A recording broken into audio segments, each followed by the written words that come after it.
потягни нас за собою, каб крыш несли мы с тобою, каб по небу мы тужили и Тебе верно служили. Нас не покидай, нас не покидай, Езу, нас не покидай. Будь же вечно, Езу, с нами, грей нас сердце промянями,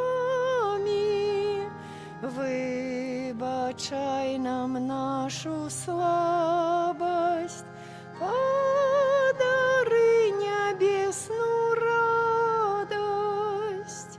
Нас не покидай, нас не покидай, Езу, нас не покидай.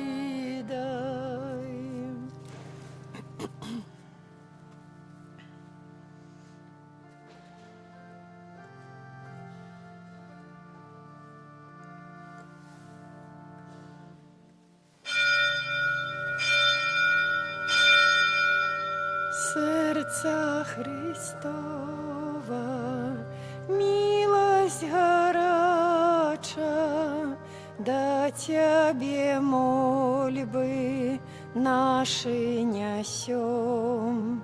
Хоть мы и вельми грешны, однак же честь найглибейшу Тебе даем. Не выпускай же Ты з ласки нас, ды хоть ратунком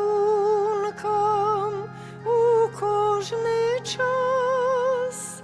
Сердца Христова, надія наша, будь милосердним до грешних нас. У ім'я Отця і Сина, і Духа Святого. Amen. Пана з вами. И с Духом Твоим. На Ciebie, Panie, ja спадзяюся, не дай мне осоромиться навеки. Вызвали мяне з пасткі, патаемна пастаўлены на мяне, бо Ты абарона моя. Гэтымі словамі антыфона на ўваход, дарагія браты і сёстры, распачынаем святую імшу, перажываючы першую пятніцу месяца, калі ў асаблівы спосаб перапрашаем сэрца за знявагі чалавецтва, за грахі, учыненыя чалавекам. Падчас гэтай святой імшы малюся за памерлых сям'і Жукоўскіх, за памерлую Рэгіну 12-ю гадавіну ад яе смерці, за памерлага Антона у 10-ю гадавіну ад яго смерці, просячы добрага Бога аб міласэрнасці, аб жыццё вечнае ў валадарстве нябесным для памерлых. Каб удзельнічаць годна ў нас. Змилуй